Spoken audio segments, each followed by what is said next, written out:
Yo! Welcome back mga ka-homemate! At dito sa video na to ay pag-uusapan natin, isi-share ko sa inyo kung paano gamitin ang Forex Factory sa pag-trading during HIN news para mas malaman nyo kung paano mag-trading ng live doon na mismo sa trading platform at MT4 ang gamit ko. Kung makikita nyo dito ay ngayong 9:30 PM ay merong HIN news.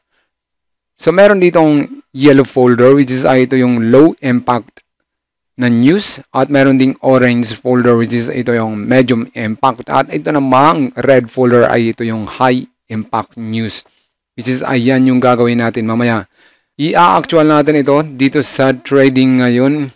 I-apply natin dito sa actual charting. At of course, ang gagamitin din natin lagi ay naked chart para mas masusundan nyo ang pag-analyze ng market from the start. Pero bago yan ay tuturuan ko muna kayo, i-share ko muna sa inyo kung paano gamitin ang HIN news, itong mga folders na ito. Either yellow folder, orange, and red. So, klikin nyo lang ang kung alin folder ang gusto nyong buksan, itong core PPI, click nyo lang yan at dito ay makikita nyo. Ito ang napaka-importante, itong usual effect. Napaka-importante niyan at itong frequency. Pero dito lang ako bumabase sa usual effect which is ang nakalagay dito, actual greater than forecast is good for currency. Right? So, ang trade natin ay, iti-trade natin mamaya ay itong USD.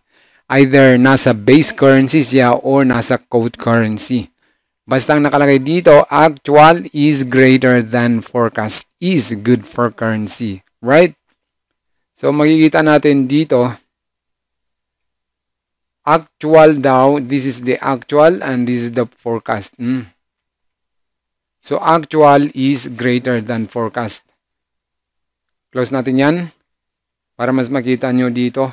Ito ang forecast at mamayang 9:30 makikita yung actual na percentage kung tumaas ba siya or bumaba pa.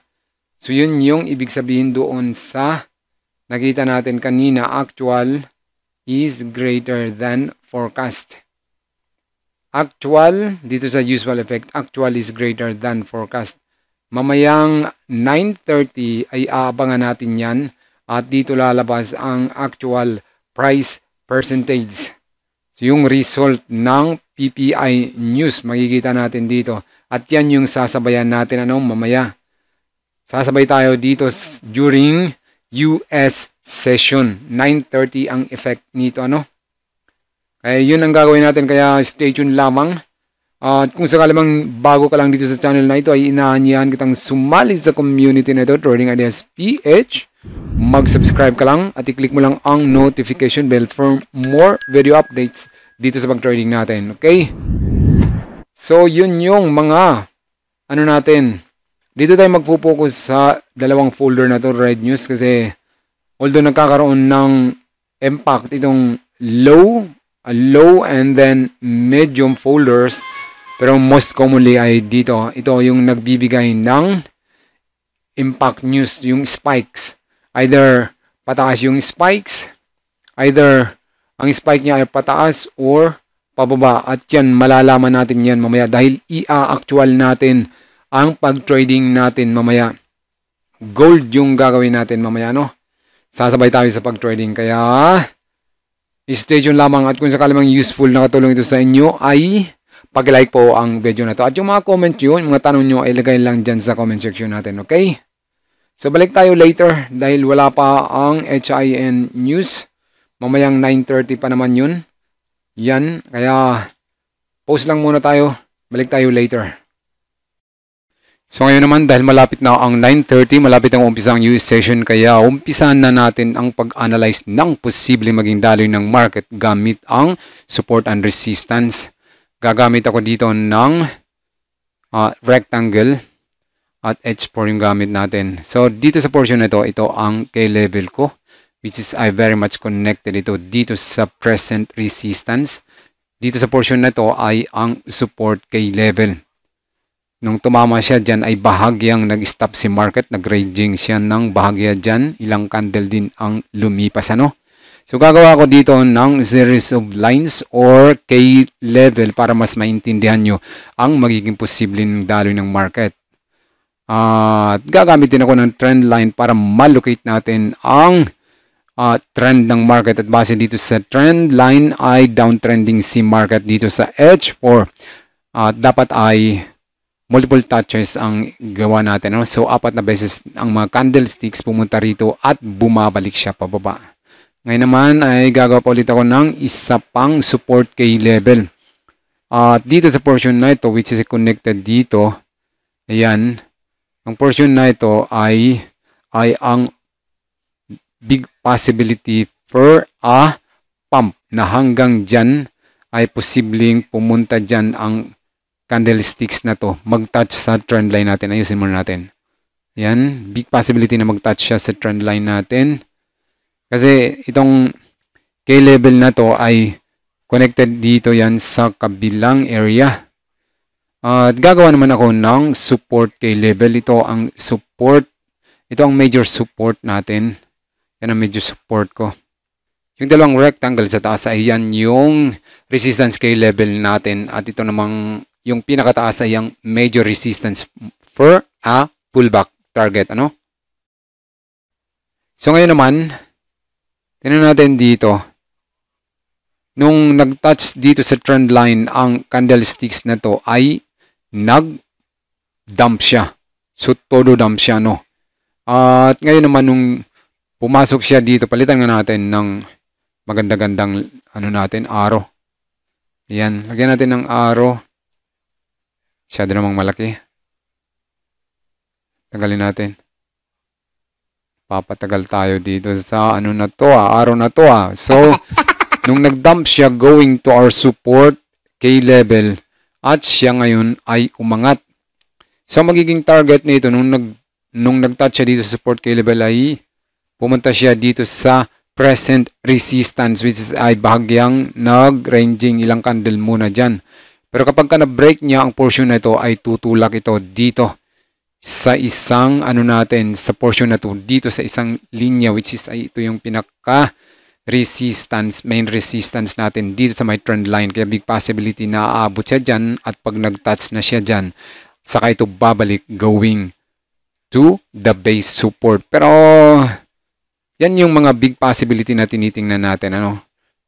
Pero gusto ko lang sabihin sa inyo na hindi natin ma-predict ng 100% pero ito po yung speculation natin na yan ay magdadamp pagdating ng US session. Yan po yung speculation ko.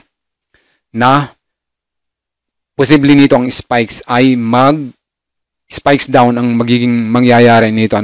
Yan yung tinitingnan kong posibleng mangyari mamaya pagdating ng US session. Kasi yung trend line yung binisihan natin at yung yan. So, itong portion na ito, kapag nag-touch siya dyan, palitan natin ng green kasi dapat bullish. Ayan, bullish candle dapat yan. So, kapag nag-touch na siya dito sa portion na to, ay big possibility niyan ay magdadump siya. Pwedeng mag-ranging siya dyan or mag-dump na going to the resistance, support kay level na to. So, tandaan natin ang area na to. Pwede ring umabot siya dyan sa major support or pwede ring hindi na siya umabot. Bago dumating sa major support na ilinagay ko ay magpapump na ito. Pero, base dito sa trend line, ay big possibility nito ay magdadump ito. Yung spikes ay possible nito. Yung spikes ay magiging pababa. Pero kapag nag-break naman niya ang trend line natin, ay didiretso ito pataas. So, yun yung mga speculation natin. Kaya, mamaya, of course, ay observe natin yung risk management lagi. Maglalagay tayo ng take profit and stop loss. At kapag may profit na tayo, yan, dito sa portion na ito. So, yan yung mga target area natin. Huwag kayong magulumihanan sa mga ilinalagay kong guhit, ano? Kasi pabor nga ito sa mga baguhan, sa mga beginner. Kasi itong mga linyang nito, this is a pullback area.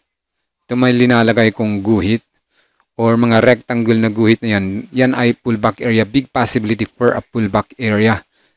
Okay? At kung meron man kayong tanong, ilagay lang dyan sa comment section para mapag-usapan natin yan. Okay? Huwag lang kayong mahiya. Pag-usapan natin yan. Ilagay lang dyan sa comment section natin.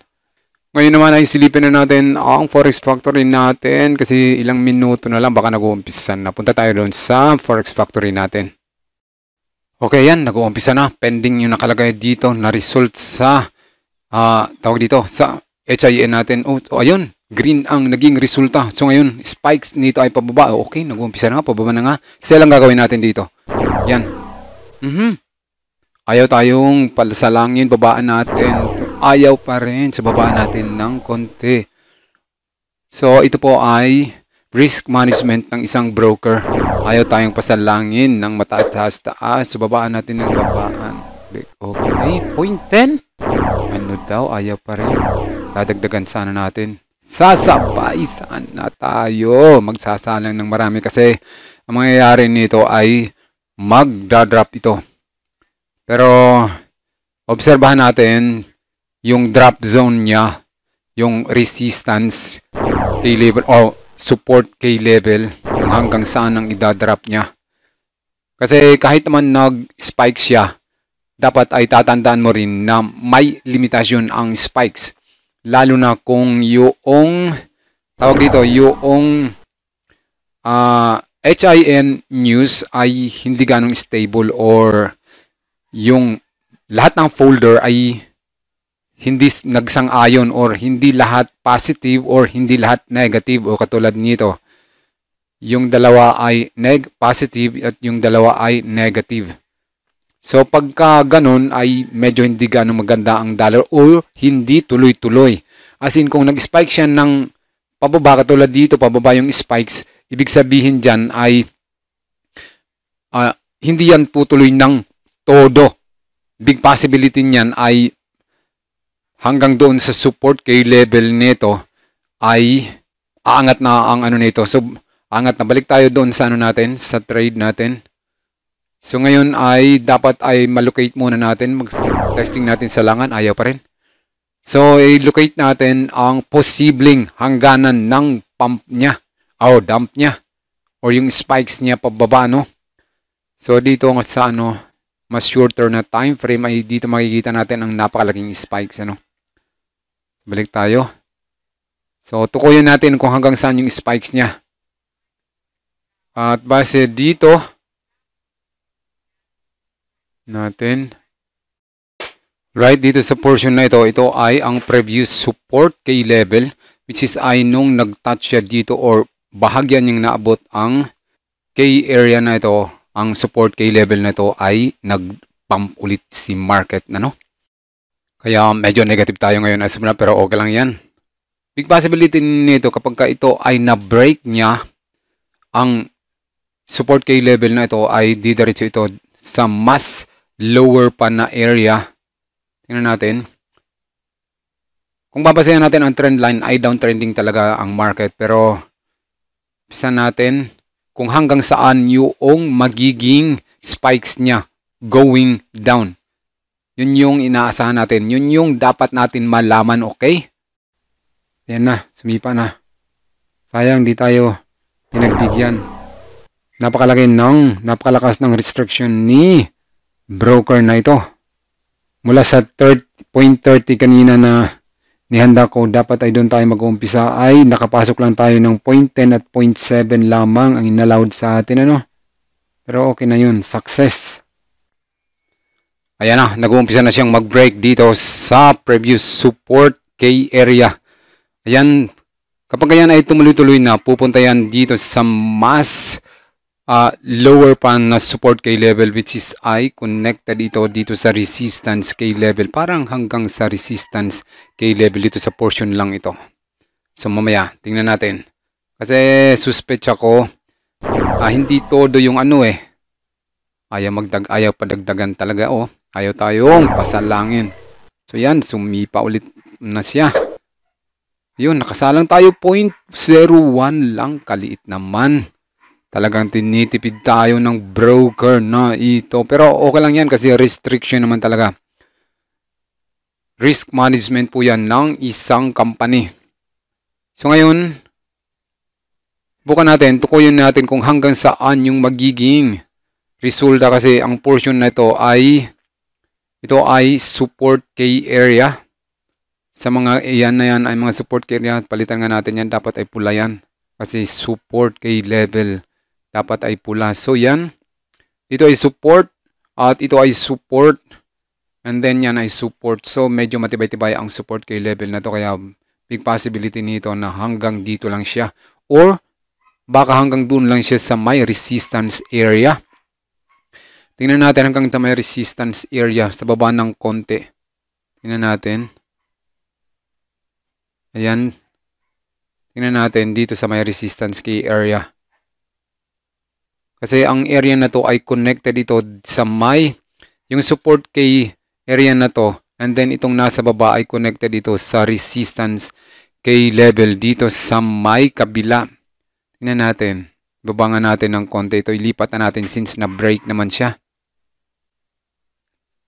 Lipat natin yan. Napakadaming guhit. Ano? Lipat natin dito sa support key area na to kasi big possibility nito ay hanggang dito lang ito. Kasi nga connected ang support key area dito sa may portion na to which is ay napakatibay ng key level na ito. Connected siya sa resistance and then dito sa portion na ito ay support na siya, no? Kaya big possibility nito ay hanggang dito lang ito at sisipa na ito pa balik, ano? Ewan ko lang kung tatagusin niya ito at pupunta siya dito sa major support natin. Ganun pa man, dapat ay magsiguro tayo. Lagi kang magsisiguro. Kukunin mo ang profit mo kung sakaling okay na sa'yo. Kasi hindi ka pagbibigyan ni market. Magsiguro nga tayo. Kagaya ng sinabi ko, magsiguro tayo. Kaya maglalagay ako ng trail stop para masigurado natin na may makukuha tayo in case na nagkaroon ng sudden reversal. Ayan, iangat lang natin yan. Isunod lang natin doon sa present price. Yan.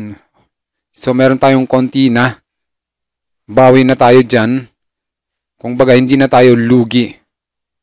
Meron na tayong makukuha. Dapat ay magsisiguro ka lagi, ano? 15 minutes na tayo. Dapat hanggang 30 minutes lang ang itatagal ko dito sa pag-share sa inyo ng mga idea kung paano mag-trading. At huwag kalimutan kung sakali mang useful ang video na to ay pakilike po ang channel na ito or ang video na to. Okay, so a big possibility na hanggang dito lang siya sa puting linya na ilinagay ko, ano? Isunod pa natin para mas lumaki-laki yung trail stop natin or yung profit natin. Hindi ko sasara. Hayaan kong ma-hit yan. Isunod natin ang bahagya. Siguro mamaya magsasara tayo ng isa. Mag-iiwan ako ng isa. Para meron na tayong isang profit. Ayan. So, ganyan lang oh. Meron na tayong 70 mahigit na. Pero okay lang yan. Just for the sake of this tutorial ay ibabawad ko yan. Para mas makita nyo ng live and actual kung ano ang kahinatnan ng i-share ko sa inyong mga ideya. Okay? Huwag kalimutan. Kung hindi ka pa nakapag-subscribe sa channel ito ay mag-subscribe ka lang. At i-click mo rin ang notification bell for more video updates dito sa pag-trading natin sa forex market ng live and actual charting. Dito mo lang mapapanood yan sa channel na ito na nagbibigay sa inyo ng libreng mga ideya at live pang napapanood nyo ito. Yung iba kasi ay hindi yan nagtitrading ng live. Ang inaano niyan nila yung previous chart na ang inaano nila. Pero dito ay mapapanood nyo ito ng live and actual charting pa. Mula sa umpisa, naked chart mismo ang inumpisa natin. Kaya lang ayaw tayong pasalangin. Pero okay na yan, at least may profit na tayo, okay? So tingnan natin dito sa portion na to. Ayan, may konti na tayo. Magsara na lang kaya tayo. Okay. talagang nananaig ang buyer section. Ayaw tumuloy pababa yan. Kaya big possibility talaga nito ay yan, i-close nga natin yung pinakababa habang konti pa lang yung ano nito. Talo doon, kinakain niya. So, mamaya ay magkuklose tayo. I-close natin tong pangalawa para masiguro natin may profit tayo. Close natin yan. Iwanan natin itong isa na to. Ganyan talaga ang pag-trading. Kaya dapat wise tayo. Magsiguro tayo. Magsisiguro ka lagi. Kapag ka may profit na, ay huwag mong antayin na bawian ka ni market dahil mahirap kalaban ang market. Hindi ka pagbibigyan ni market. Kaya kung sakali man ay may profit ka na, abay, kunin mo na. Okay? Huwag maging greedy. Kaya kinuha ko na muna yung isa. At naglagay tayo ng trail stop, $18.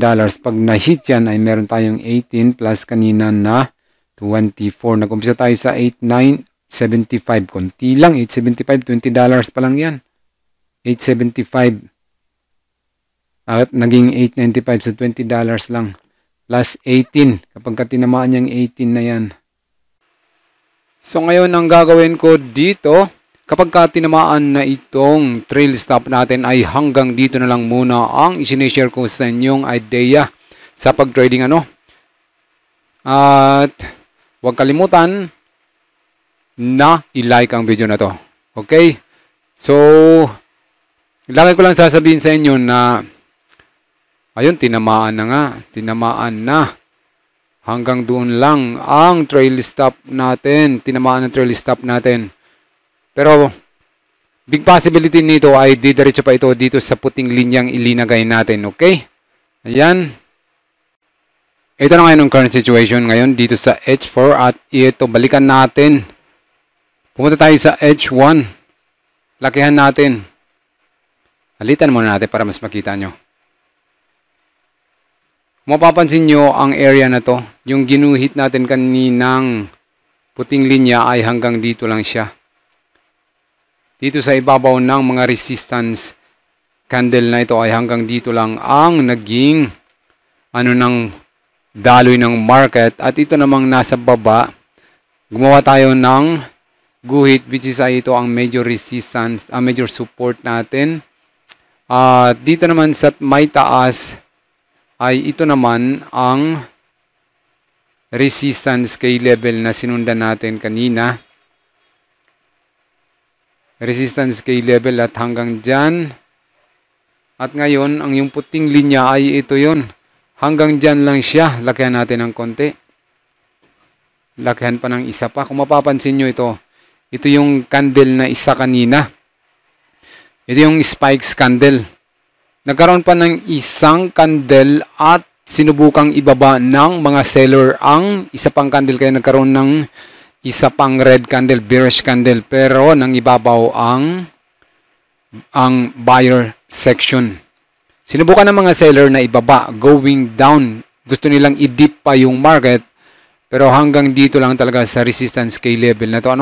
Kagaya ng sinabi ko kanina ay big possibility na hanggang dito lang ang magiging spike nito at sisipa na ito pabalik. At ngayon nga, success yung pag-analyze natin at kumita lang tayo ng konti. Naging 913 na siya. Nag-umpisa tayo sa 875. Okay? So, hanggang dito lang muna ang video natin guys. At I hope na nakatulong po sa inyo ang simpleng analysis na ito from start mismo. Naked chart ang gamit natin. Okay? At I hope na nakatulong po ito sa inyo. Thank you everyone and good luck sa inyong lahat. Sana yumaman na kayo. Of course, kasama ko.